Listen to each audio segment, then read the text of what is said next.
Muy buenas tardes. El proyecto Cambio Democrático nació en octubre del año pasado, impulsado por un grupo de exponentes, militantes e independientes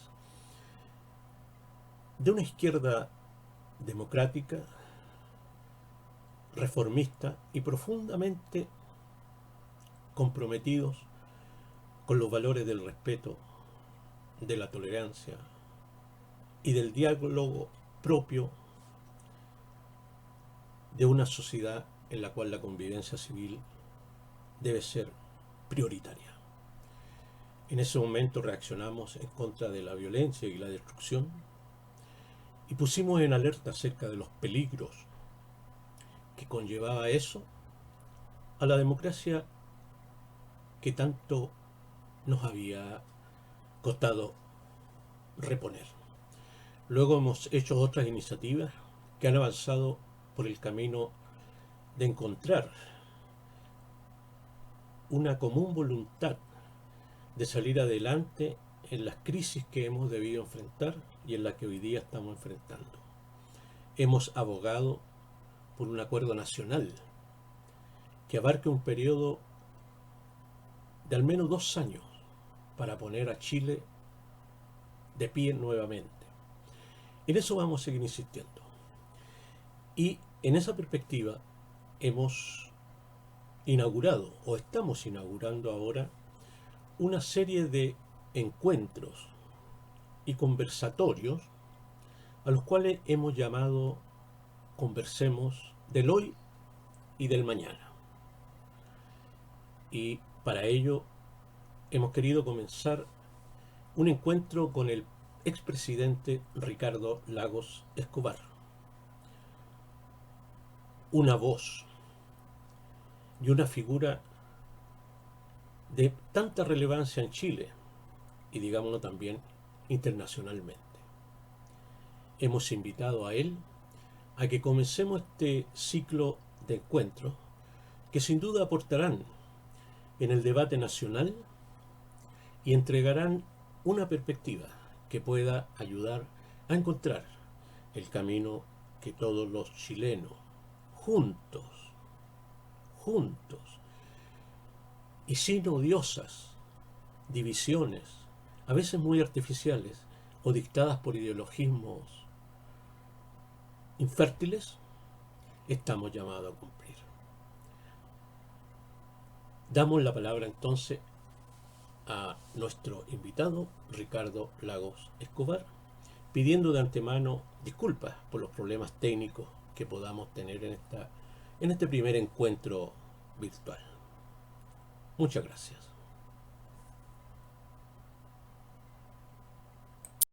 Es el drama cotidiano de cada día para un chileno y una chilena.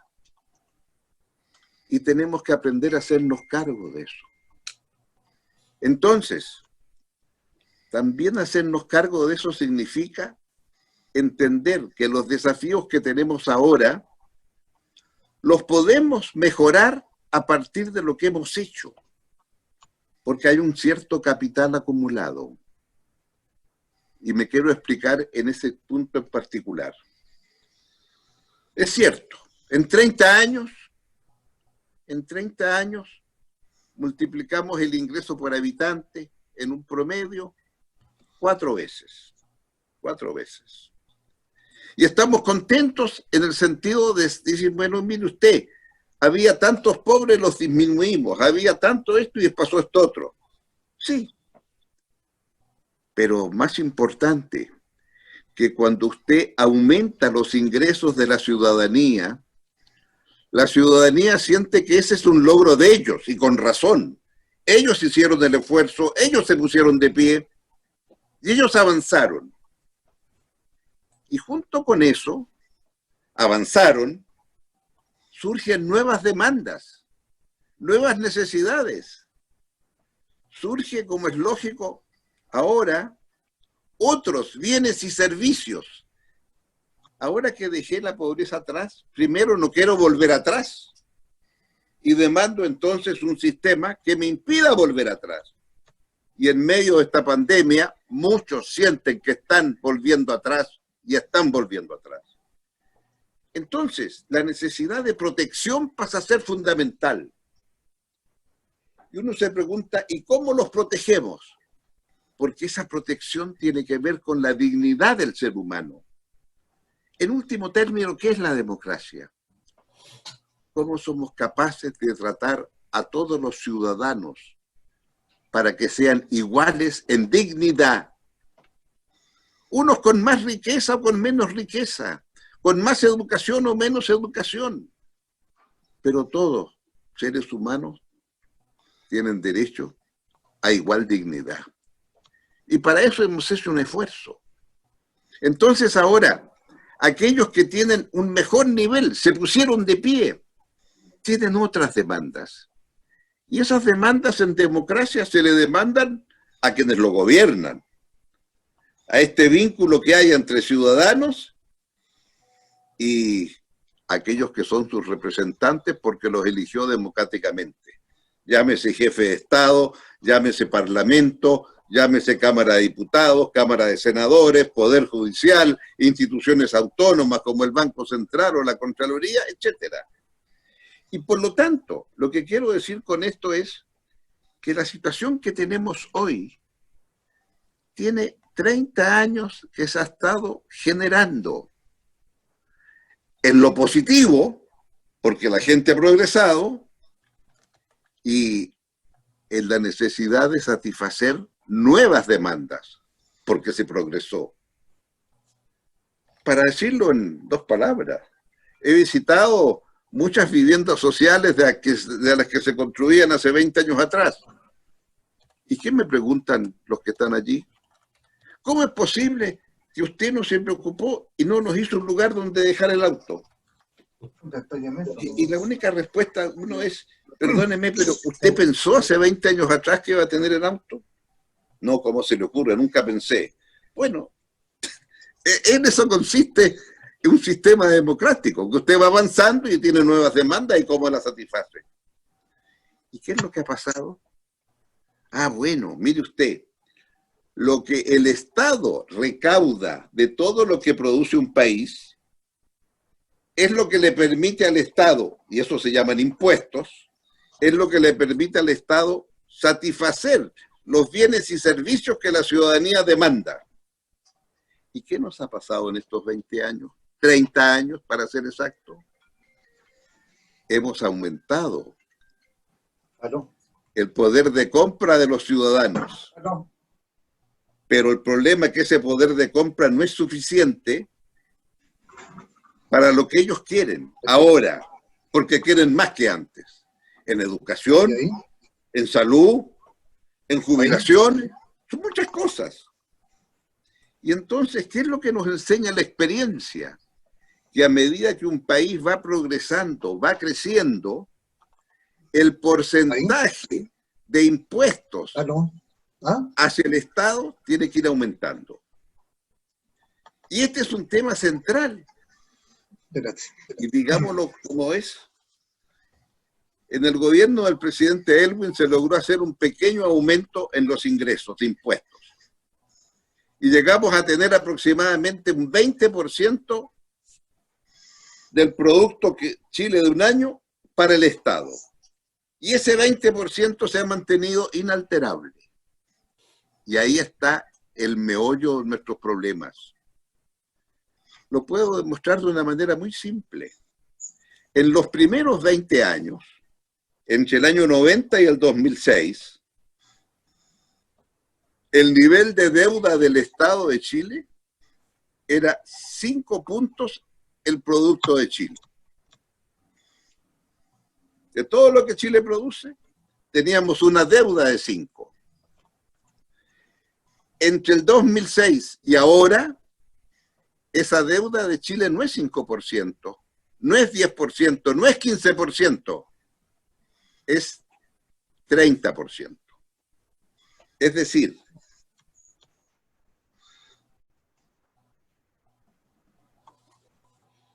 audio. Presidente, el audio.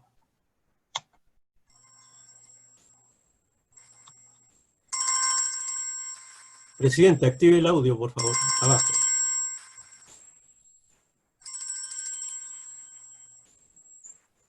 Ahora, Ahí, ahora sí, sí. No, de nuevo se cerró. Se cerró de nuevo.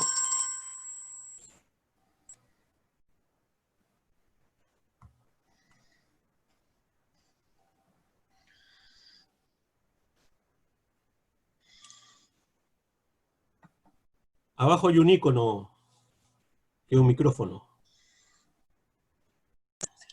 Ahí sí. ahí sí, Ahí sí. esperemos que siga bien. Retomo entonces. En estos 15 últimos años hemos tenido que aumentar la deuda de Chile de un 5% del producto a un 30% del producto. Los países en general tienen una deuda mucho mayor que 30%. La media en Europa es 70%. ¿Qué quiero decir con esto? Que hoy estamos en condiciones de poder tener acceso a crédito internacional, a tener bonos u otros elementos financieros para poder enfrentar esta que es la más grave crisis que hemos enfrentado en los últimos años, en donde está la crisis del 18O y la crisis de la pandemia. Entonces, cuando he dicho podemos endeudarnos, lo estoy diciendo con toda responsabilidad, porque no he vivido un momento tan dramático como el que hoy día estoy viviendo en Chile, donde veo ciudadanía desesperada, que rompe la cuarentena porque tiene que salir a ganarse un par de pesos. Y por lo tanto tenemos que hacernos cargo ahora de eso. Y por eso es tan importante lo que ocurra a finales de semana para poder tener una legislación que resuelva los problemas sociales inmediatos, de los problemas que tenemos la próxima semana, el próximo lunes. Y en consecuencia, aprovechemos esa situación que tenemos. ¿Aló? Y no tengamos miedo. Todos me reclaman que no se ve la imagen. ¿Qué tengo que hacer? Pero al mismo tiempo, sí me parece muy importante poder tener la capacidad. Aquí? No te escucho. ¿Qué ocurre?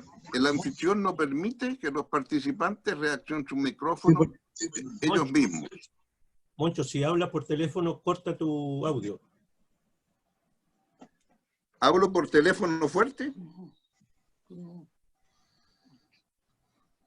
Ya, siga, presidente. ¿Puedo ahora hablar? Sí. ¿Se escucha? Sí, estamos todos escuchando. Bueno, retomo entonces el hilo central. Porque nos endeudamos tanto es porque no nos alcanzaban los ingresos. Y por lo tanto, hay un tema fundamental. ¿Cómo abordamos un sistema tributario equitativo? Pero como no es el tema hoy para discutir este tema, me permití decir, hay algunos principios para verlo mañana. Porque ahora lo importante es cómo somos capaces de dar respuesta a las demandas. Y para ello entonces me parece tan importante lo que estamos haciendo y cómo podemos acelerar. Si eso es así, yo diría bastante simple. Tenemos que coincidir con un conjunto de principios porque esto que podemos ahora gastar más, ese gasto adicional algún día hay que pagarlo. Y si hay que pagarlo, tenemos que cambiar el sistema tributario. Y para eso están los principios.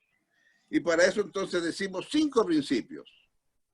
Queremos certeza tributaria, pero la certeza se logra cuando todos estamos altamente consensuados en qué tipo de sistema tributario queremos tener. Segundo, queremos una equidad en el sistema tributario. Que el que tiene más pague más y el que tiene menos pague menos o no pague, porque a lo mejor no está en condiciones de hacerlo. Tercero, queremos una suficiencia del sistema. ¿Qué quiere decir suficiencia? Que los recursos que el Estado recibe le permiten satisfacer las necesidades que la ciudadanía pide y no seguirnos endeudando. Cuarto, me parece esencial, una eficiencia en el Estado y en el sistema tributario, de manera de poder tener crecimiento económico, inversión, pero inversión en un sentido inteligente hoy. Inversión que implica entonces tener una disminución de los gases de efecto invernadero, porque el cambio climático tenemos que combatirlo entre todos. Porque en Chile tenemos que prepararnos para la creciente escasez hídrica que tenemos. Es decir, hay muchos temas que en este proceso reactivador podemos abordarlo también. Y finalmente yo diría, el otro principio que me parece importante, un crecimiento sostenible para la innovación y el desarrollo. En otras palabras, podemos tener ahora una respuesta inmediata. Y esta discusión que hay entre unos y otros de los 10.000 millones o los 11.000 millones de dólares, me parece que podemos avanzar con mucha más fuerza ahora. Y no hacer de esto un fetiche que es inamovible.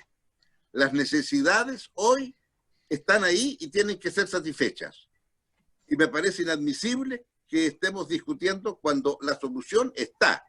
Otra cosa es las definiciones que tenemos que tomar de aquí en adelante entre todos. Y por lo tanto, esa parte me parece fundamental. Y lo segundo, la reactivación económica es indispensable. No solo por los próximos 20 meses, no, eso es un periodo muy breve. La reactivación económica tiene que mirar a los próximos 5 años por lo menos. Y eso yo creo que va a ser objeto, claro, seguramente de un gran debate como ocurre en una democracia. Pasados estos 20 meses, habrá elecciones parlamentarias, presidenciales, y ahí se debatirán distintas opciones, como corresponde en democracia. En suma, lo que quiero decir es, estamos en condiciones de dar un salto grande ahora para lo inmediato. Y en eso yo le diría al gobierno, no se asuste. No fije a priori, vea cuáles son las necesidades. Pero tenemos recursos porque hemos tenido una política fiscal responsable de la cual todavía podemos nutrirnos. Porque hicimos las cosas bien, podemos tener crédito hoy día. Y por lo tanto, ahora es cuando hay que usarlo. Si no es ahora, ¿cuándo? La situación lo amerita. Estamos viendo el drama cotidiano. Y no sabemos todavía cuánto tiempo va a durar esta pandemia. Vemos cada día que nos hablan de una meseta, pero la meseta se nos aleja. Y en consecuencia, a lo mejor tenemos todavía que seguir en cuarentena más tiempo. Y vamos a necesitar entonces no solamente enfrentar cómo nuestros conciudadanos van a enfrentar con dignidad junio, julio y agosto, sino a lo mejor más meses que eso. Y por lo tanto, tenemos que tener la flexibilidad necesaria. Nadie quiere hacer locuras, pero también tenemos que entender la dificultad del momento presente. Y si en algo uno puede influir, yo diría, seamos capaces de ponernos de pie. Debemos estar orgullosos de lo que están haciendo nuestros funcionarios de la salud, nuestros médicos. ¿Cómo no rendir homenaje a los que han fallecido? Bueno, es parte de nuestra responsabilidad también. Y aquellos que están haciendo el esfuerzo de que nos quedemos en las casas. Yo sé que es difícil para muchos, pero si no lo hacemos así, difícilmente vamos a salir de esto. Entonces, cuando usted ve noticias y le dicen que el número de fallecidos es tal que hay hasta dificultades para poderlos acompañar en a su última morada, es fuerte, ¿no? Entonces, es aquí. No estoy diciendo que es ahora el momento de volver a discutir el gran contrato social entre la sociedad chilena y el Estado de Chile. No, lo que estoy diciendo es que ahora estamos en condiciones de poder dar una respuesta inmediata a los problemas de hoy. Y quiero confiar entonces que los que están haciendo estas negociaciones van a alcanzar un punto de feliz término, porque es el ruego de todos los chilenos. Y por lo tanto me parece tan importante cómo somos capaces de mantener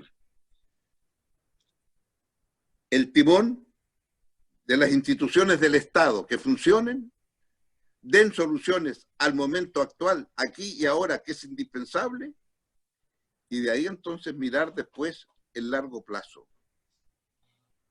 Y creo que este tipo de conversaciones o conversatorio, como se quiere llamar, es una forma también distinta de abordar el tema, porque son estos nuevos instrumentos los que permiten una comunicación más directa. Y son estos instrumentos los que van a hacer surgir mañana nuevas instituciones políticas del sistema democrático representativo. Y para eso también habrá que pensar y prepararse. Pero por ahora, lo inmediato. Hay recursos y esperemos que haya una adecuada respuesta. ¿Adecuada respuesta qué dice? Que dice que el ser humano tiene derecho a ser tratado con dignidad. Y la dignidad es que el Estado de Chile reconozca a aquellos que están en situación más difícil y les tienda la mano. Con la dignidad de dar una protección a todos los que la requieran. Y junto con eso, igualmente importante, cómo vamos a ser capaces de generar las condiciones para volver a encontrarnos mañana. Y eso yo creo que es un tema fundamental. El dar un paquete a veces no es lo mejor. Da la impresión de una cierta dádiva. Es mejor hacer una transferencia monetaria. Y yo creo que hacia eso tenemos que alcanzar.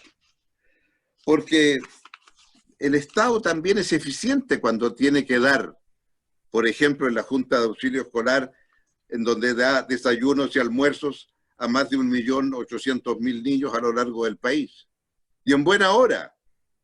Pero ahí lo que se está haciendo es asegurarse que los hijos que van a la escuela tengan un mínimo para subsistir. Y en consecuencia hay instituciones del Estado que también sirven para eso, pero con una dignidad hecha desde arriba y de una institución que tiene una larga historia.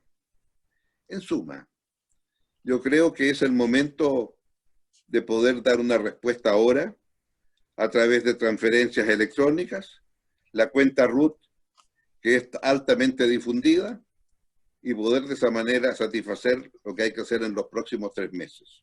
Y esperemos que podamos seguir hacia adelante. Y luego abordemos cuáles son los desafíos a futuro para la reactivación. Y eso implica entonces tener muy claro que tenemos que mejorar recursos para infraestructura, para la sequía, para la fibra óptica. No queremos ver a esa niñita en el techo de una casa en el sur para poder hacer sus tareas en el colegio y conectarse a internet desde el techo de su casa. Ese es el Chile que tenemos que cambiar ahora. Y eso lo podemos hacer. Entonces, yo diría, para iniciar el debate, tengo confianza como hemos enfrentado hasta ahora esto. Pero tal vez ha habido deficiencias en la forma como fuimos capaces de entender. Porque si son sistemas de salud pública, y con esto quiero concluir, Chile tiene una tradición en materia de salud pública. Una tradición que viene de muy antiguo. Desde cuando se creó el Servicio Nacional de Salud al año 51, en que hubo 2 distinguidos senadores de la República, Cruzcoque y Allende, que se pusieron de acuerdo en sacar ese proyecto. Y desde esa época hasta ahora, la salud pública consiste en prevenir la enfermedad. Y creo que frente a esta pandemia nos fuimos capaces de poner en acción a los centros de atención primaria que están desparramados en todo Chile. En cada una de las comunas de la región metropolitana hay por lo menos 3, 4 centros de atención primaria. Y ahí había que haber comenzado haciendo carne a la ciudadanía la importancia del desafío que teníamos por delante. ellos tenían que haberse puesto en funciones. No solo lo que se hizo, que está bien, los instrumentos para las operaciones, para las cirugías que eran indispensables. Pero lo primero era la atención primaria y desgraciadamente últimamente se ha recurrido a ellas. Hemos aprendido duramente. En toda cosa humana hay errores. Y en esta pandemia era muy difícil porque no conocíamos situaciones de esta naturaleza. Y ahora me parece tan importante entonces aprender unos de otros. Y a través de lo que diga la Organización Mundial de la Salud, seguir un poco sus directrices. Nos pueden ayudar. Concluyo diciendo cómo somos capaces ahora de seguir un conversatorio para poder aprovechar un poquito estos nuevos instrumentos y aprendemos todos unos de otros. Y lo digo con bastante humildad porque uno no tiene la solución en la mano. Lo que tiene es un poquito de experiencia de otras épocas a lo mejor. Y para las nuevas épocas, sigamos utilizando este conversatorio y este Zoom que ojalá nos permita comunicarnos mejor a todos. Y lamento las interrupciones que puede haber habido cuando estaba hablando. A lo mejor no valía la pena escuchar lo que se estaba diciendo. Bueno, muchas gracias y ahora llegó al conversatorio. Bienvenido sea. Bien, muchas gracias, presidente. Usted reafirma nuestra convicción de que la política no es solo números, programas, ideas, es también valores. Y nuestros valores comunes de todos los que estamos acá en esta aula virtual es el compromiso con los más débiles, con los que necesitan, con los que sufren. A ellos es la prioridad y la atención que debemos dar. Bueno, como habíamos dicho, queremos dar la palabra unos 3 minutos a algunas personas que están acá. Primeramente a nuestro amigo Gutenberg Martínez, de Comunidad en Movimiento, quien nos ha acompañado a Cambio Democrático en varias de nuestras iniciativas. Gutenberg.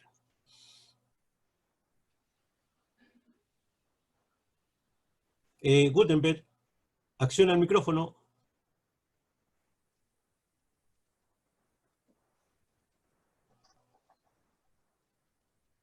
Gutenberg, a ella. Ahora sí, no. Gutenberg, activa el micrófono, abajo. Ya, ok. Ya. Bueno, primero que nada quiero saludar al presidente, no tan solo por su exposición de hoy día, tan completa y brillante como siempre, sino por el compromiso que tiene con Chile. Él podría estar en una posición más de retaguardia o volando en la altura, en los encuentros presidenciales, en el extranjero. Bueno, hoy día no se puede salir tanto, pero digo la idea. Y uno lo ve permanentemente preocupado de lo que sucede, dando opinión, asistiendo, participando, y ese es un compromiso que a su vez nos compromete a todos para con él. Y en segundo lugar, saludar a Proyecto Cambio Democrático por esta iniciativa. En los tiempos que fundaron la concertación, en los tiempos de la dictadura, tuvimos mucho tiempo, desgraciadamente, pero al final de cuentas lo pudimos aprovechar al menos en una perspectiva, en el ponernos de acuerdo. Había una capacidad de diálogo que permitió construir lo que fue la concertación por el no y después la concertación como alianza histórica en el país, como ejemplo, diría yo, para toda América Latina. Y en esa perspectiva, el realizar este tipo de actividades hay que saludarlas, hay que respaldarlas. Hemos caminado juntos con Cambio Democrático en una iniciativa central que está relacionada con lo que ha dicho el presidente, y es la necesidad de construir acuerdos. Naturalmente en una democracia hay desacuerdos. El problema es que lo que no puede caracterizar a una democracia es la polarización permanente, el desprestigio de unos contra otros, los extremos en la política, o entender que la política solamente consiste en afirmar absolutos y no estar abiertos al diálogo. El diálogo implica ser capaz de persuadir, pero también estar disponible a ser persuadido.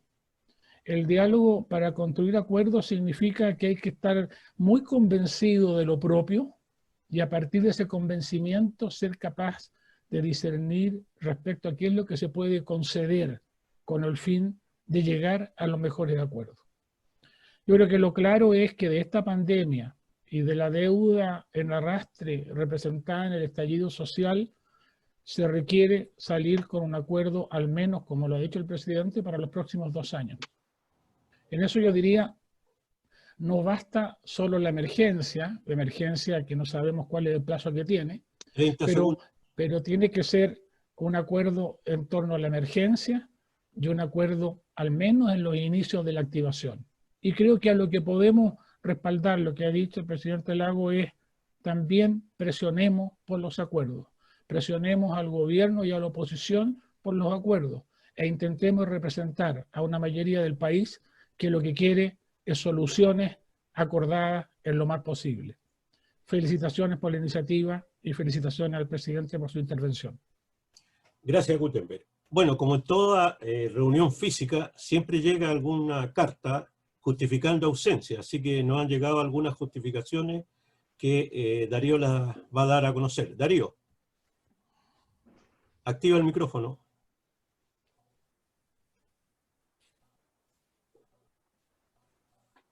Darío, activa el micrófono. Ahora sí. No, actívalo.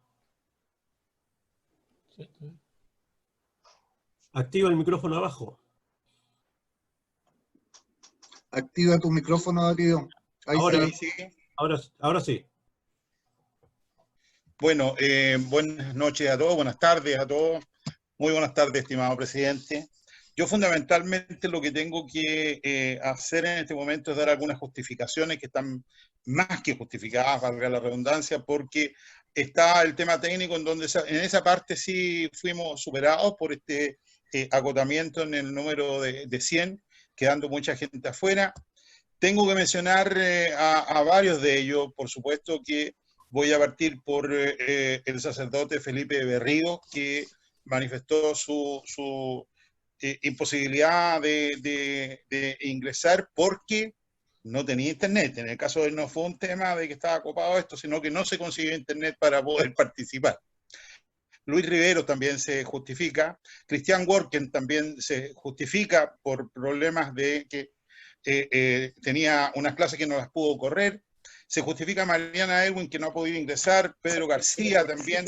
Y bueno, varios más. Sergio Vitar también se justifica. Y todos muy pendientes de qué es lo que sale de esta reunión. Y bueno, y también ellos esperando lo mejor de esta iniciativa. Eso es lo que tengo que decir. Gracias. Me parece que Mariana está. No. ¿No? No la tengo en el registro. No. Freddy, Bueno, sí. Freddy, también llegó un correo de José Miguel Insulza justificándose por no poder participar. Muy bien. Ya, tenemos algunas preguntas para el presidente que han llegado por el chat. Veámoslas. Tenemos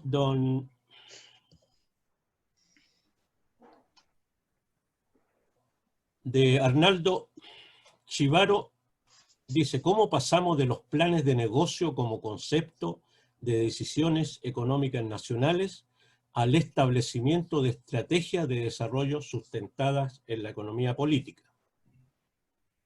Luego,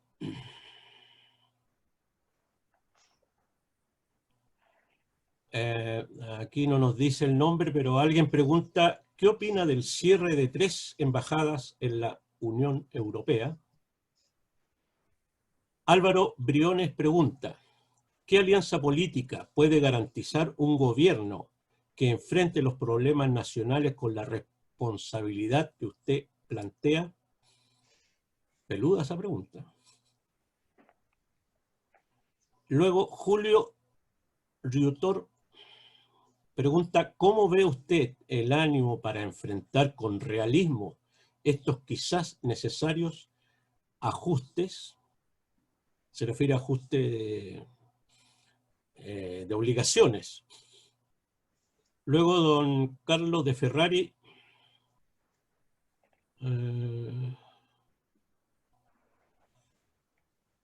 dice que usted, presidente, siempre que se nutre, ha dicho que se nutre de la experiencia y consejo de sus antecesores. Y pide qué consejo daría usted a sus sucesores. Eso, presidente, por ahora.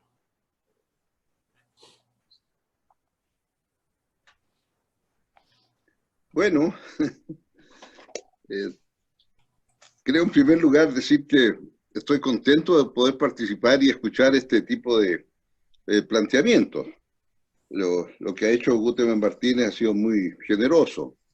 Y efectivamente hemos estado en algunos momentos en las antípodas y otras veces para poder recuperar la democracia hubo un final adecuado y estuvimos a la altura de las demandas y aprendimos entonces exactamente lo que él definía, el diálogo para poder llegar a tener acuerdos.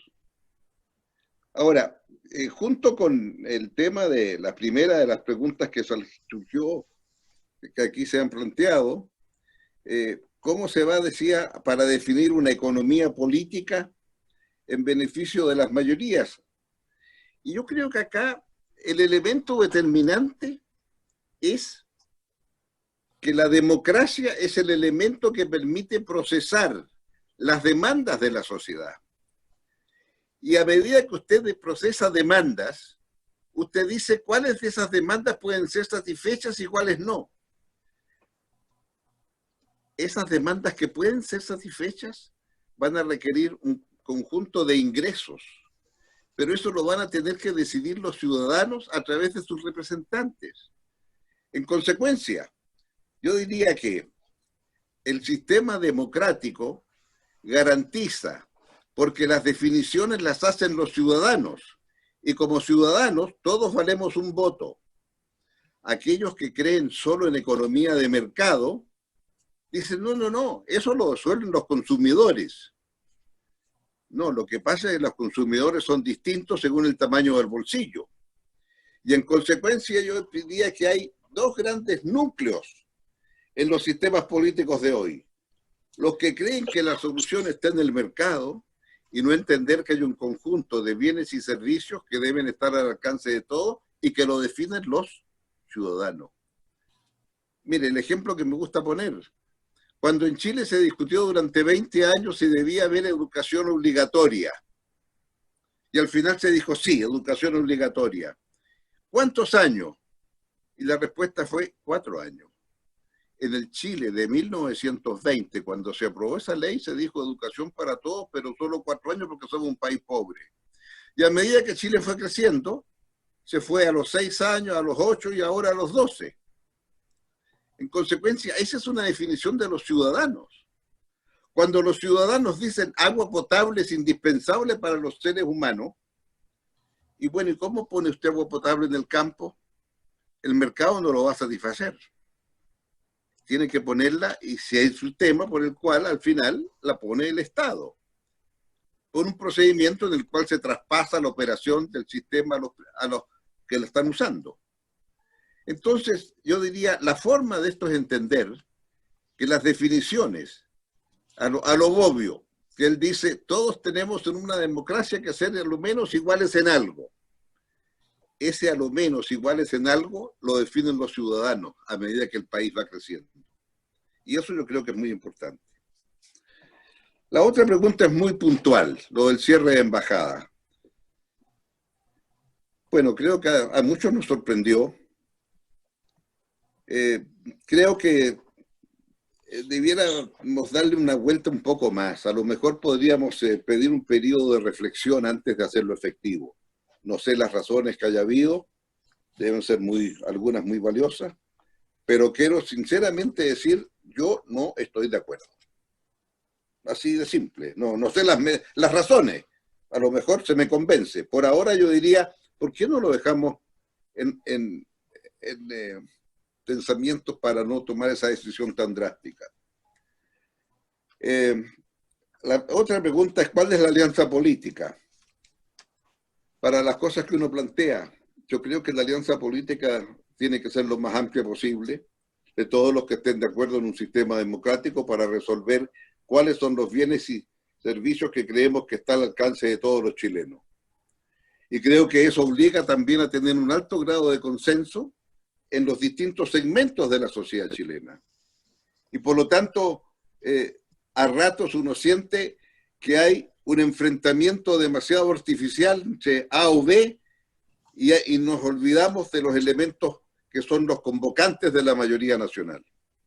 Y por lo tanto, yo creo que cuando en la pregunta siguiente se dice, ¿y cuál es el realismo político? Yo diría que el realismo político es convencer y no vencer. Convencer es expresar las razones por las cuales se necesita. A ver, seamos claros, ¿por qué tenemos esta situación tan compleja desde el punto de vista tributario? ¿Por qué tenemos un sistema tributario inicuo en el mundo, en donde la mitad de los tributos es el impuesto al valor agregado? La mitad de todo lo que el Estado recauda es el IVA. Bueno, y yo viví eso. Fui ministro de Obras Públicas. Y el presidente Frei Ruiz-Tagle le dijo, hay que tener jornada escolar completa. Eso era mucho dinero, porque implicaba extender, ampliar los establecimientos educacionales. Eran 7.000 y tantos millones, recuerdo la época. Y bueno, no hubo cómo financiarlo, salvo aumentando el IVA, que era 17% y se aumentó a 19%. Y se dijo, y después lo bajamos, por supuesto, cuando terminemos de hacer los establecimientos educacionales. Se terminaron los establecimientos 6 años después. Había que bajarlo.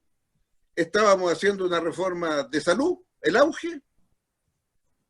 Se rechazó la forma de financiarlo, por parte de la derecha, por cierto. Y al final la derecha dijo, mire, yo mandé una ley con impuestos a alcoholes y tabaco, lo rechazaron. Y al final la única solución fue mantener el IVA en 19% hasta el día de hoy. Entonces, es este tipo de situaciones en donde yo digo aquí, el realismo político obliga hoy a entender que tenemos que tener un sistema tributario en donde los que tienen más paguen más. Y hay una diferencia real entre antes y después de pagar impuestos en la distribución del ingreso, y así podemos entendernos mejor. Eso habla de cómo somos capaces de convencernos unos a otros. Porque en caso contrario va a continuar una suerte de desencuentro muy grande.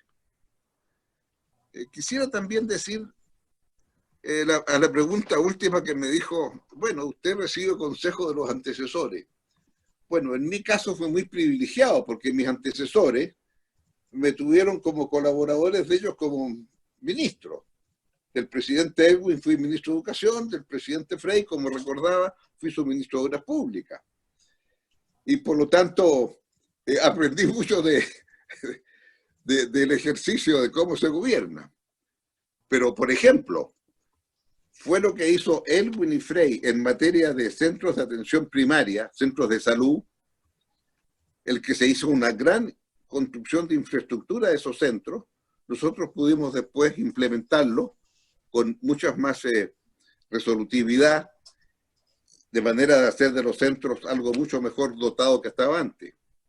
Y esa es una forma de entender. Ahora, los expresidentes son un poco incómodos, yo creo. ¿Eh? Entonces, no me parece adecuado estar dando recados a los presidentes posteriores. Nunca lo hice, a menos que me llamaran. Una vez creo hice la iniciativa de llamar a alguien respecto de algo muy particular que tenía que ver con obras de infraestructura. Pero en general, los presidentes, si nos piden un consejo, lo damos. Y normalmente, para ser efectivo, creo que es mejor hacerlo privadamente y no con publicidad. Si uno realmente quiere incidir en algo, si uno puede dar su experiencia, por cierto que sí, y nunca me he negado. Y creo que eso forma parte también de una tradición democrática adecuada para un país de estas características. De manera que poco más podría agregar, porque no se me ocurriría, o se me ocurrirían a lo mejor demasiadas cosas, ¿verdad? Pero dejémoslo hasta ahí. Bien. Hemos considerado también darle la palabra a un representante del mundo independiente, no militante en ningún partido, y que lo ha acompañado a usted, presidente, también en su campaña. Nos referimos a don Iván Poduje, que nos gustaría que nos diga unas palabritas dentro de los 3 minutos que hemos dado. Iván, activa tu micrófono, Iván. Ahí sí. Ahí sí. Bueno, muchas gracias, Darío, por la invitación. A cambio, y junto con saludar al presidente y a todos los presentes, quisiera hacer 3 pequeñas reflexiones como para invitar a la discusión. A raíz de lo que dijo el presidente, ¿cierto? Que hoy día enfrentamos nuevas necesidades que no se vieron en su minuto, o que no es imposible verlas porque estábamos preocupados, la concertación primero y la nueva mayoría después, de dar cuenta de necesidades más básicas. Y cada vez que se resolvía esa, aparecía una nueva. Y hoy día, además de eso, tenemos la reactivación por la crisis de octubre y la crisis del COVID. Entonces tenemos un doble desafío. ¿Y cómo abordar este desafío? El presidente dice, bueno, hay que identificar estas nuevas necesidades. Y en segundo lugar, hay que programar respuestas rápidas. Eso es lo que a mí me queda de su presentación. O sea, tenemos que tener la capacidad de conversar con la gente, de escucharle y levantar al corto plazo sus necesidades. ¿Ya? Y en segundo lugar, y junto con ello, dar respuestas prontas también. ¿Ya? Y para eso es necesario bajar la política a la gente. Yo creo que el problema que estamos teniendo nosotros hoy día, y que Lavín de alguna manera ha logrado suplir con la magia de las comunicaciones, y esta cosa que ha montado ahora que se fue a una residencia sanitaria, que es bien curioso, ¿cierto? Que hacer un reality. Bueno, lo que ha logrado él es tener una conversación en línea con la gente. Y eso es lo que hace también como alcalde. Pero eso no es suficiente. La gracia que tiene eso es que tú puedes levantar las necesidades de las personas, pero el problema es que no las puedes resolver, salvo con cosas más de maquillaje. Entonces lo que yo creo que tenemos que hacer para poder dar cuenta de estas necesidades y dar prontas respuestas es hacer un plan Marshall. O más que Marshall, lleguémoslo al caso de Chile. ¿Qué fue lo que hizo el presidente Frei Montalva cuando tenía un déficit de 100.000 hogares sin casa? No tenía ninguna posibilidad de construir esos hogares en su periodo. Entonces entregó sitios urbanizados, y fue la operación Sitio. Pero no entregó cualquier sitio, entregó sitios de 9 por 18 metros cuadrados. O sea, sitios que permitían que las familias se instalaran, pero que pudieran crecer. Y hasta el día de hoy, la mayoría de esos sitios siguen siendo barrios de mucha calidad. Entonces la pregunta es, ¿cuál es la operación Sitio que tenemos que hacer nosotros en el tiempo que viene? Concreta, para resolver el tema del hacinamiento que compartió el presidente en su charla. Digamos. Bueno, Mañalich cuando dice, no me di cuenta de la profundidad del hacinamiento, es sincero. Muchos lo critican. El punto es que hemos hecho desde la crítica en adelante. ¿Qué ha hecho el Frente Amplio en adelante? ¿Qué ha hecho la izquierda en adelante? ¿Qué ha hecho la derecha en adelante? Poco respecto al hacinamiento. O nada. La presidenta del Colegio Médico se dedica a básicamente dictar cuarentena o quitarla o ponerla. Pero ¿cómo se aborda el problema del hacinamiento? ¿Qué es lo que está haciendo que la gente se enferme? Eso es un punto 1. 2. Las plazas, los parques y los espacios públicos. Porque si hay algo que marca, y me acuerdo, y está Soledad acá, cuando tuvimos su campaña de senadora, nunca se me olvidó cuando salimos de una casa en Bajos de Mena, donde tuvimos una actividad de campaña, no solo hice campaña con el presidente Lago, también hice con Soledad en su momento, y salimos, era la puesta de sol, y se veía un tierral grande en Bajos de Mena, que tiene 100.000 personas. Con el presidente estuvimos haciendo campaña ahí, él estuvo manejando su auto por Bajos de Mena. Y ahí se dio cuenta de lo que comentaba de las casas. Entonces, ¿cómo nosotros logramos comprometernos para que al corto plazo, como lo hizo Frei Montalva, que entregó 70.000 sitios urbanizados, podemos garantizar que las personas no tengan sitios siriazos frente a sus viviendas? Que eso tiene que ver con la salud, con la pandemia.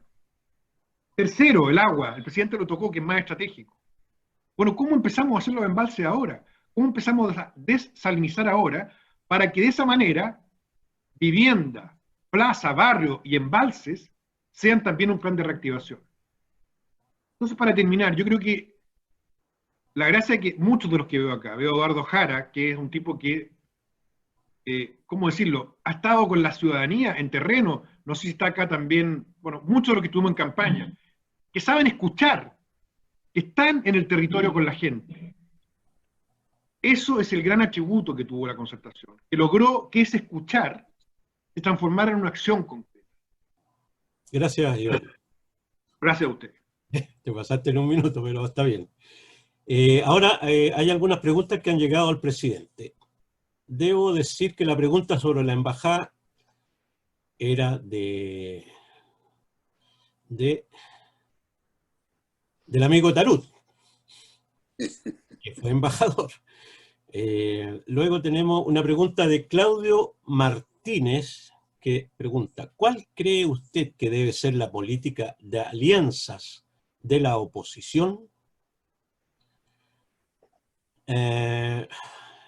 Cristian Arancibia pregunta: como país hemos ido perdiendo lugares en los índices de libertad económica y en productividad, ya que los países europeos más prósperos combinan protección social y libertad económica.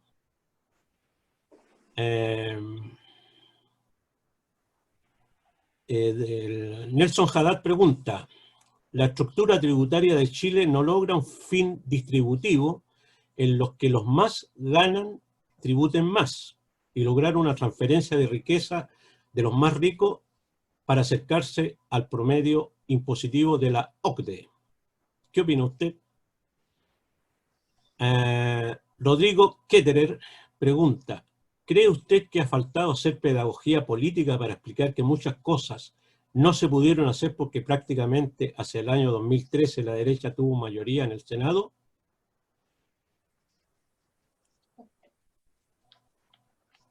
Jaime Silva pregunta: presidente, ¿por qué usted cree que el gobierno actual no ha recogido su idea de devolverle el IVA a los más pobres?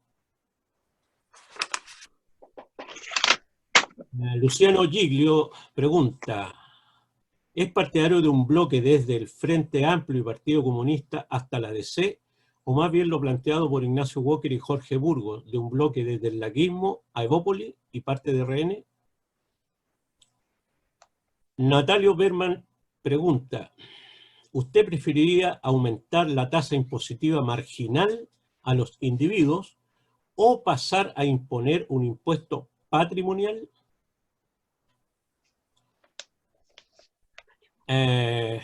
Darío Contador pregunta: presidente, ¿es altamente probable que se tenga que poner en discusión la realización del plebiscito del 26 de octubre próximo? ¿Debemos seguir sin plantear la gravedad de la situación, al menos para poner esto en el debate?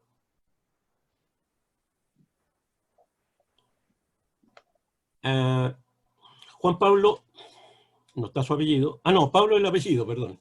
Juan Pablo pregunta: el punto del 18 al 19 fue para compensar las pérdidas para implementar los tratados de libre comercio y se mantenía hasta cuando se nivelara y revirtiera favorablemente la balanza comercial. No la entendí mucho la pregunta. Eso no se entiende. ¿Sí? Ya, aquí hay un largo párrafo, vamos a ver la pregunta final.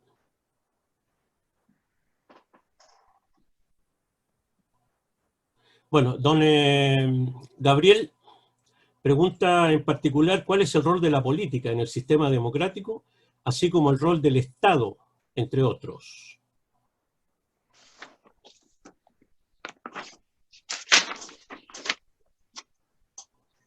Rodrigo Ketterer pregunta: ¿qué le parece la propuesta de Longueira de ir directamente a la elección de los convencionales? Y nuestro amigo alcalde Mauricio Viñambres pregunta si es urgente que los municipios tengan que ser gobierno local y no como hasta ahora son administraciones locales. Y, presidente, me voy a permitir hacer una pregunta también. Hoy día, no solo en Chile, pero en todo el mundo, se habla de una crisis de la democracia representativa o un estrés de ese tipo de democracia, conocida también como democracia occidental. Décadas atrás se le hablaba de democracia burguesa, y hay una especie de conflicto entre ese tipo de democracia con otras que se están asomando y que aparecen como una alternativa a la democracia representativa o democracia liberal, digámoslo derechamente, como la democracia de las organizaciones sociales, o la democracia directa, o el asambleísmo. Es un conflicto que creo que hay que resolver, porque encanta y mueve pasiones, acciones políticas de grupos y personas. ¿Qué opina usted con respecto a ese conflicto que hay entre tipos de democracia? Presidente, a usted la palabra. Bueno, son muchas las preguntas. Intentaremos, creo que el planteamiento que hizo Iván Poduje es un planteamiento propio de la cosmovisión que él tiene y con la cual coincido mucho. Porque en el fondo lo que está diciendo eso, se hace un gran plan Marshall, equivalente a lo del después de la Segunda Guerra Mundial, en donde Estados Unidos ayuda a una Europa destruida a emerger, y pone un ejemplo como la Operación Sitio del presidente Frei Montalva, que en su momento aparecía un gran avance. Obviamente que el país tiene después más recursos y puede hacer otras cosas. En ese sentido, por ejemplo, yo diría que ese programa que iniciamos, feo que lo diga, en el periodo mío, de la vivienda social dinámica sin deuda, grande título, largo título para decir algo muy simple. Son casas pequeñas de 40 a 45 metros cuadrados, pero que vienen con los planos incluidos para ampliarlas a 70 metros. De manera que si usted adquirió esa casa, no va a pagar dividendo. Basta con el pie que era de algo así, 120, 130 o 140 unidades de fomento. Y con eso no pagaba dividendo. Y después entonces se tenía tiempos mejores, ampliaba la casa. Eso, que fue muy discutido, al final fue un éxito completo. Y planteó otros problemas, claro, porque la gente decía, ¿por qué el señor tiene una casa y no paga dividendo y yo tengo y estoy pagando dividendo? Pero quiero decir que hay formas de hacerlo. Y en ese sentido yo creo que lo que uno tendría ahora que hacer hacia adelante es un conjunto de una métrica distinta. ¿En qué sentido? Podemos en la métrica de la ciudadanía, ¿cuántos metros de parque por persona tiene usted? Y no necesito que los metros de parque dependan del municipio. Y por lo tanto, municipios que tienen mucho más recursos tienen más parques de los que no lo tienen. Entonces la pregunta sería, ahora para los alcaldes, ¿cuánto tiempo cree usted y cuántos recursos necesita para tener un promedio de metros por persona? Ahora que está de moda la Organización Mundial de la Salud, ellos sostienen que el metro cuadrado por persona de parque debiera ser 9 metros cuadrados. La inmensa mayoría de nuestros municipios no llegan más allá de 4 o 5 metros cuadrados. La pregunta es, ¿cuánto requiere para llegar a los 9 metros cuadrados? ¿Puede hacerse un plan entre el municipio y el gobierno central o el gobierno regional que va a haber mañana para ver cómo lo podemos hacer? ¿Puede haber un plan para poder coordinar el tipo de expansión urbana que va a haber? La relación entre transporte público y expansión de ciudad. Creo que hay muchos temas que tienen que ver con la macro ciudad y que es el equivalente, por así decir, a la Operación Sitio de Frei Montalva en la década de los 60, con la diferencia que han pasado ya bastantes años de diferencia. Creo entonces que aquí hay un conjunto de temas respecto a cómo hacer ciudad y qué métrica tenemos, y eso me parece que es muy importante. Claudio Martínez dice, bueno, ¿y cuál sería la política de alianzas? Yo creo que la política de alianzas se hace en función de planes concretos. La política de alianzas no es andar juntando siglas de partidos, junto a estos con estos otros. No. La política de alianzas tiene que hacerse en base a ideas concretas, a políticas públicas realistas, ejecutables en un periodo de 5, de 8, de 10 años. Es la única forma de entender la política de alianzas. Y ojo, cada vez es más difícil entender política de alianzas suponiendo que usted está representando segmentos sociales. Porque hoy día las agrupaciones políticas se hacen en función de muchos otros elementos. Y en consecuencia creo que la alianza política va a estar determinada por algo muy concreto, que es la visión de futuro compartida para los próximos 10 años. Y si usted dice en su política de alianza, es indispensable tener, por ejemplo, la fibra óptica en la última milla, o sea, es indispensable de aquí a 10 años tener que la fibra óptica esencial para Internet en todas las casas tiene que darnos un plazo. Eso es una forma concreta de cómo la va a financiar y cómo la va a hacer. Y por lo tanto, una política de alianzas es en función de cuáles son las prioridades que usted quiere tener para el país y cómo las quiere llevar a cabo. Y es a partir de eso que usted empieza a juntar símbolos o letras o qué sé yo. Y en ese sentido, hay también quien me plantea por el índice de libertad económica y de productividad. Efectivamente, hay una relación entre ambas. Y el índice de libertad económica en algunos casos ha disminuido. Pero ojo, ha disminuido también porque entendamos que después de la crisis del 2008, en donde lo que hizo agua fue la vieja tesis de que los mercados también se pueden autorregular. Y los mercados financieros a nivel internacional no se regularon. Y en consecuencia fue necesario que la clase política fuera en auxilio, y fue necesario que el grupo de los 20 tomara decisiones, como por ejemplo, aumentar el capital del Fondo Monetario Internacional. Esa fue una regulación impuesta desde arriba, no vino espontáneamente. Y caramba, el capital del fondo se aumentó 3 veces en el 2008.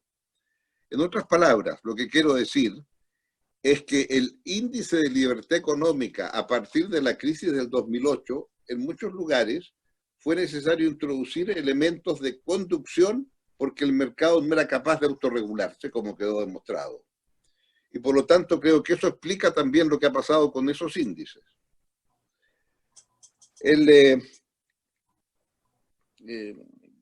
Nelson Haddad explicó claramente cómo se hace para tener un sistema tributario donde los que tienen mayores ingresos puedan pagar más, y en ese sentido entonces cómo puede consagrarse aquello.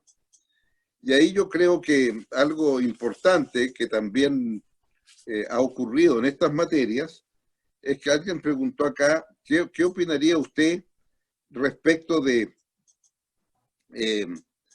el IVA? ¿Lo mantiene o no lo mantiene? Bueno, esto fue un planteamiento que hice en un momento y me parece que es algo que debiéramos hacer. Cuando el IVA tiene un impuesto de 19%, el modesto trabajador que dispone de 300, 400 mil pesos, prácticamente, salvo lo que pague de arriendo, todo lo demás que va a consumir, paga IVA. En consecuencia, ese modesto trabajador en la práctica está pagando casi un 19% de sus ingresos a través del impuesto al valor agregado. ¿Es posible pensar que a los segmentos más desmejorados de la escala social se les pueda devolver el IVA? Ahora en que va a haber un IVA electrónico, ahora en consecuencia usted va a saber quién paga el IVA. Y por lo tanto usted puede decir, todos aquellos segmentos de la sociedad chilena que ganen menos de tanto, les voy a devolver el IVA. No los voy a eximir, no, usted pague el IVA. Pero 2 meses después va a recibir el cheque de vuelta por el IVA que pagó los 2 meses anteriores. Eso tiene que ver entonces con la dignidad del ser humano. El Estado sabe que usted pagó su IVA, hizo lo que hace un ciudadano responsable, pero yo, Estado, sé que usted lo está pasando mal y por lo tanto le agradezco y se lo devuelvo. Y lo que usted pagó de IVA, a los 2 meses lo recibe en su cuenta RUT. Creo que esto es viable, es factible, y es una forma de reconocer que la política tiene que tener también con los seres humanos. Es un elemento válido para todos. Todo aquel que tiene una situación económica difícil, el Estado le devuelve el IVA. Y eso me parece que es algo que se puede trabajar y sobre el cual alcanzar un consenso. Si todos están de acuerdo con que una política de esta naturaleza puede ser la adecuada. Y eso yo creo entonces que podría ser muy adecuado. Otro tema que me pareció importante de los que aquí se plantearon respecto a la política de alianzas, el índice de libertad económica al cual me referí, y luego entonces respecto de cómo debe ser el bloque, lo más amplio o debe ser un bloque restringido. Bueno, creo que eso de nuevo está determinado de cómo entendemos el bloque. Si lo entendemos como un conjunto de ideas o simplemente siglas. Y creo que tiene que ser un conjunto de ideas concretas. Y sobre ideas concretas, los que estén de acuerdo con esas ideas concretas estarán en el bloque, los que no, no estarán. Creo que es la única forma sensata de hacerlo. Esto no es un tema geométrico. Quiero más siglas o menos siglas. Claro, uno aspira a que el bloque sea lo más amplio posible, que tenga fuerza, capacidad, y en consecuencia que sea amplio, pero creo también que tiene que tener amplitud con sustancia, con las políticas que nos comprometemos a realizar. Y eso yo creo que hay que decirlo con mucha claridad a la ciudadanía, porque muchas veces hay que decir no. Y cuando hay que decir no, también hay que tener razones para decir que no. Y por lo tanto yo creo que hay mucho que aprender en este sentido. En materia de impuestos también me preguntaron sobre el impuesto patrimonial. Bueno, yo creo que impuesto al patrimonio siempre existe, usted paga contribuciones, esto y lo otro. Ahora, creo sin embargo que más importante que el impuesto patrimonial es que haya un sistema impositivo donde antes de pagar impuestos hay una distribución de ingresos y después de pagar impuestos hay otra distribución de ingresos que es más equitativa. Si a mí me dijeran cuál sería su medida para medir el éxito de un cambio tributario en Chile, muy claro, que antes y después de impuestos, antes y después de las transferencias que se hacen con esos impuestos, estemos disminuyendo la desigualdad en Chile, que es muy alta. América Latina prácticamente no tiene diferencias antes y después de impuestos respecto a la desigualdad. Es mínima. En Europa, los países de la OECD, antes y después de impuestos, tienen una gran diferencia en materia de desigualdad. ¿Cuánto mejora la igualdad en Europa? Mejora sustantivamente. Y esto me parece que es un tema de mucha trascendencia. Entonces, si a mí me dijeran, ¿cuál sería su medida? Yo quiero que antes y después haya diferencia. Y si no, estaría muy preocupado. Y eso implica entonces restarle predominancia también al IVA como elemento principal de recaudación, como es hoy día en Chile. Y eso me parece más importante que el tema patrimonial, porque eso tiene que ver con el tipo de sociedad que usted va haciendo. Y en ese sentido creo que pasa a ser muy, muy importante. Bueno, se planteó también el tema de elección de convencionales y el tema de el plebiscito. Si no habría que pensar, yo quisiera decir lo siguiente, que precisamente porque existe esta pandemia, porque existe esta pérdida de confianza en las instituciones del Estado, el plebiscito es más importante que nunca. Y tenemos que hacer todo el esfuerzo porque las condiciones sanitarias sean tales que nos permitan hacer el plebiscito. Lo postergamos en una ocasión, había que hacerlo. Ojalá seamos capaces de avanzar del punto de vista sanitario, de manera que en octubre podamos tener una situación que a lo mejor tenemos que mantener cierta distancia física entre los ciudadanos, pero creo que se pueden hacer las cosas de tal manera en donde las distintas mesas receptoras se hagan de tal manera en donde los ciudadanos pueden ir con suficiente espacio físico entre unos y otros. Pero creo que sería muy trágico tener que suspender ese plebiscito, porque ese plebiscito, si lo hacemos bien, va a dar confianza a la ciudadanía que podemos emprender tareas comunes que parecen muy difíciles, y precisamente porque eran difíciles, es más grande el mérito de haberlas podido desarrollar. Y por lo tanto, yo creo que aquí tenemos un elemento muy importante. Junto con eso, me parece muy importante la pregunta que hace el alcalde de Viñambres, en el sentido de cómo usted va a poder tener un consejo de alcaldes de la región respectiva. Porque si usted lo piensa bien, entre el alcalde y el gobierno central, hoy día prácticamente no hay nada.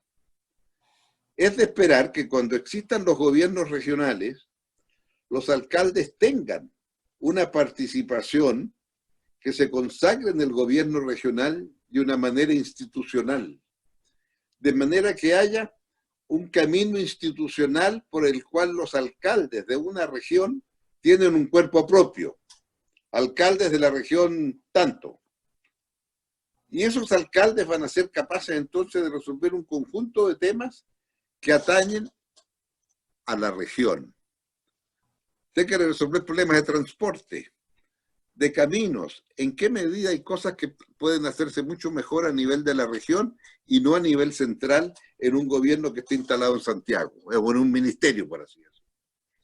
Entonces creo que hay un elemento intermedio de los alcaldes que puede ser muy útil en la conformación de los verdaderos gobiernos regionales.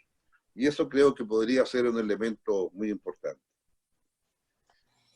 Bueno, y nuestro invitante y coordinador, don Freddy Cancino, planteó un tema apasionante. ¿Hasta cuándo la democracia va a seguir siendo representativa? ¿Y en qué medida con las nuevas tecnologías pueden surgir otro tipo de instituciones democráticas? Y este es un tema no menor. Este es un tema que está recién insinuado. Yo lo pondría en los siguientes términos.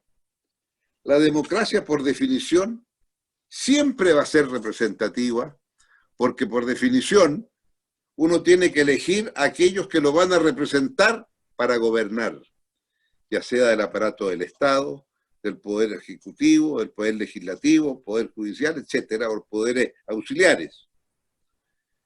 En consecuencia, siempre se van a elegir representantes y siempre va a ser representativa. Pero hoy día la democracia es prácticamente solo representativa. Solo hablan los representantes. Es cierto, se pueden hacer determinadas tareas.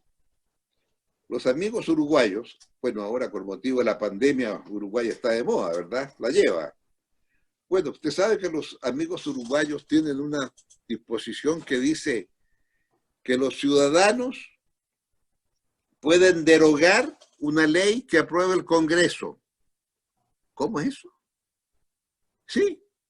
Si el Congreso aprueba una ley y un conjunto grande de ciudadanos dicen, pido que se haga un debate para derogar esa ley, y se cuenta el número de firmas adecuado, hay que hacer un plebiscito para derogar la ley.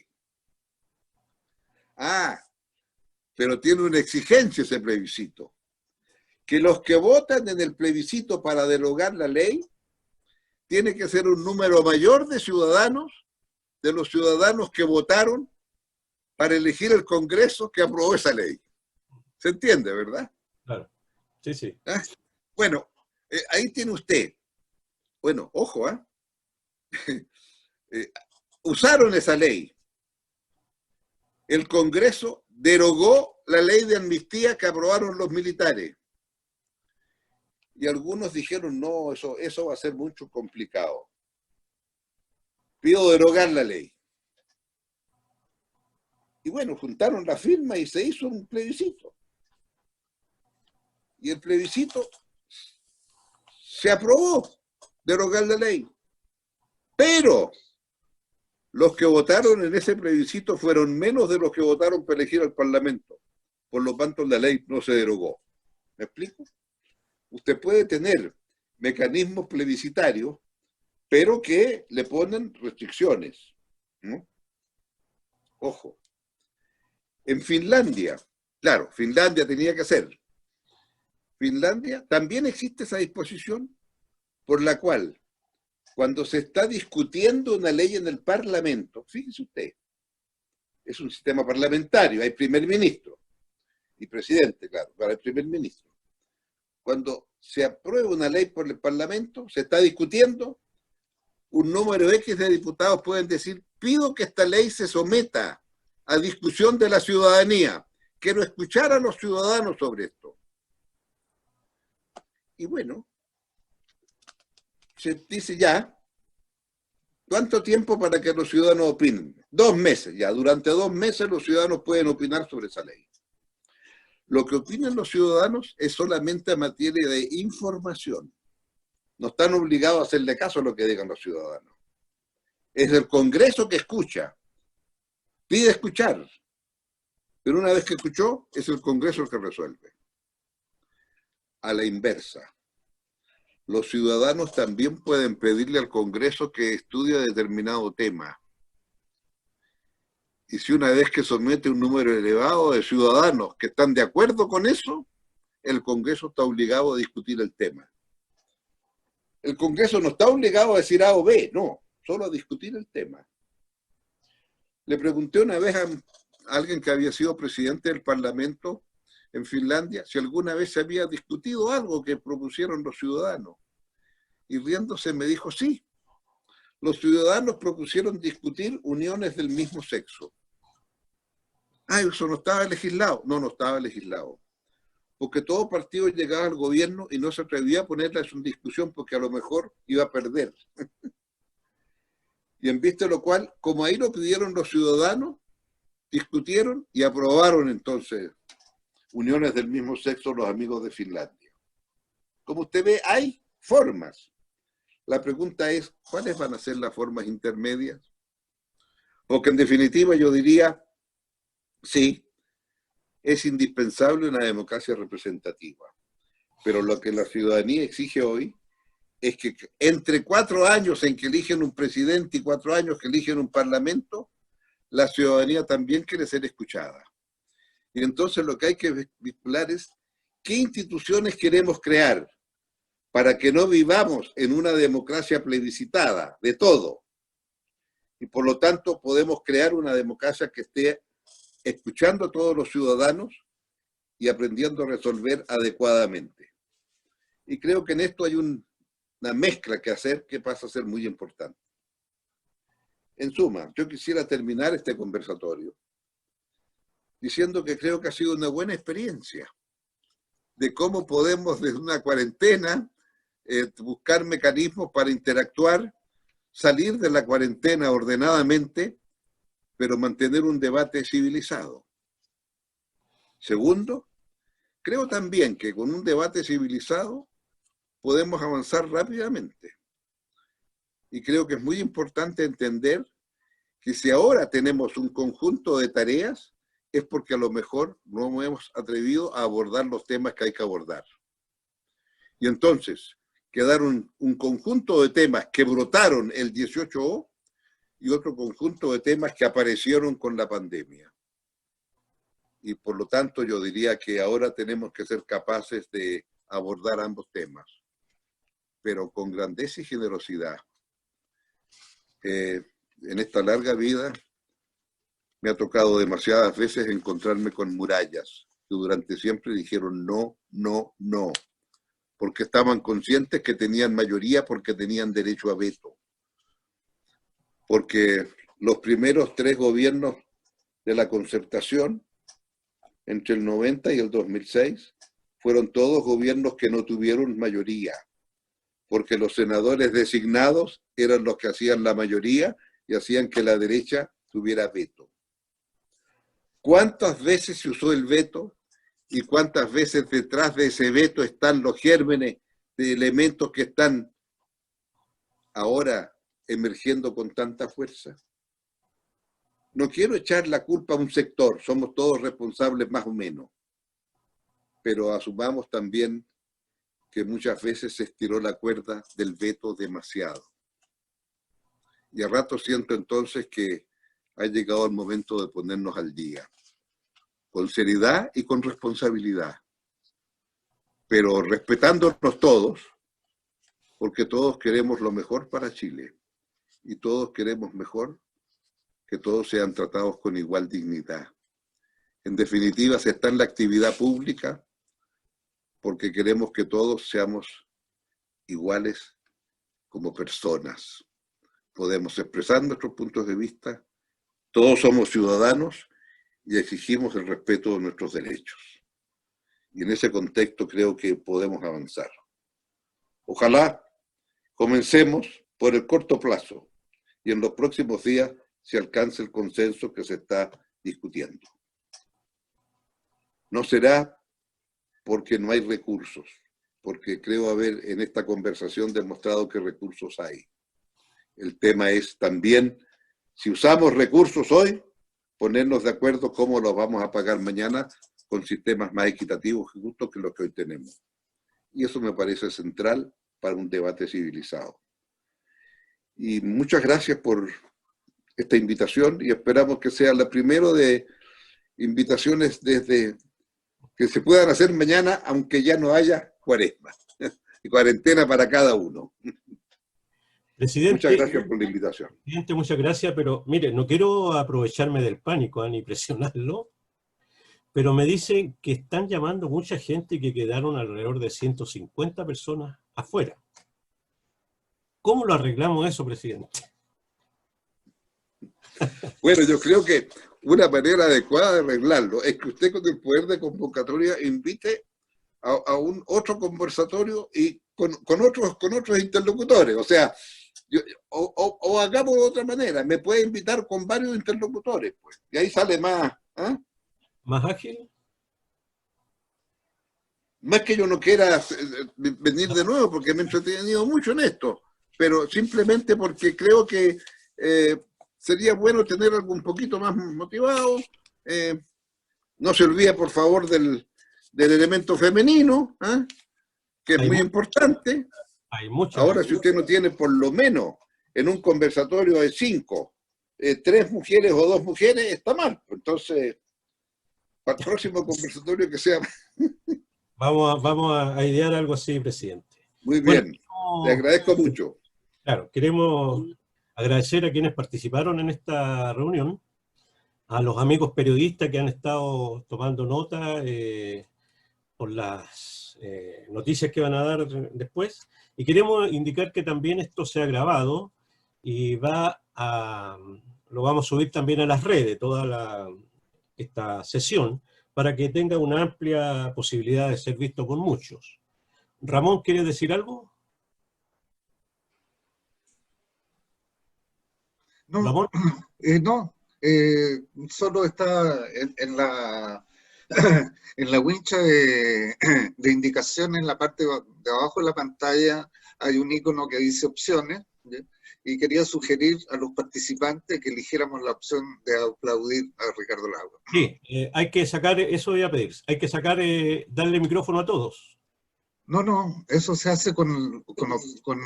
No aplaudimos así. Ustedes lo hacen directamente. Sacas el micrófono a todos, Ramón. Ya. A todos, dale voz a todos. Los mismos participantes tienen que habilitar sus micrófonos. Dice reacciones, no opciones, reacciones. Y ahí se pone a aplaudir. Ya. Con reacciones.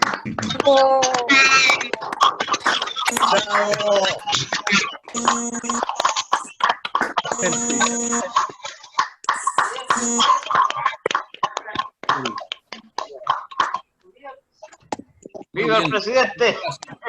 Viva Ricardo Lagos. Estamos por finalizar el conversatorio. Él lo organiza. Muchas gracias, Hasta luego a felicitaciones. todos. Un abrazo. Un abrazo. Adiós. Saludos, saludos.